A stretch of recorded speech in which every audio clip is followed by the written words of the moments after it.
Samantala, ika-128 birth anniversary ni dating House Speaker Eugenio Perez Sr. ginunita ng mga Pangasinense. Narito ang report. Nakiisa ang mga Pangasinense sa pagunita ng ika-128 na birth anniversary ni dating House Speaker Eugenio Perez Sr. Sa isinagawang wreath-laying ceremony, inalayan ng bulaklak ng pagkilala ang bantayog ng dating House Speaker. Ipinanganak si dating House Speaker Eugenio Perez Sr. noong November 13, 1896 sa San Carlos City, Pangasinan. Naging House Speaker si Perez simula noong 1946 hanggang 1953.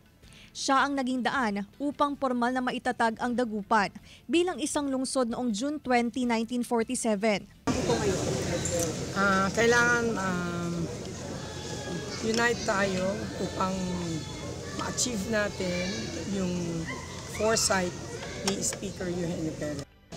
Ang tagal-tagal, that was way back more than 70 years na nakita na niya yung opportunity ng Dagupan na walang nakakita ng iba. That's why he declared it as a chartered city. Kasamang nakiisa sa wreath-laying ceremony ang ilang kawani ng BFP, PNP, maging ang ilang barangay at government officials. Para sa ilang Pangasinense, mahalagang gunitain at bigyang pagkilala ang naging kontribusyon ng dating House Speaker. Kailangan na magkaisa for the good sake para sa lahat po. Tayo na ho yung generation ngayon na dapat gawin natin lahat. At siya po ang magiging guide po natin para gumawa ng kabutihan para sa Dagupan. Kasama si Henry Dominsil, Claire Lacanilaw Dungka, One North Central Luzon.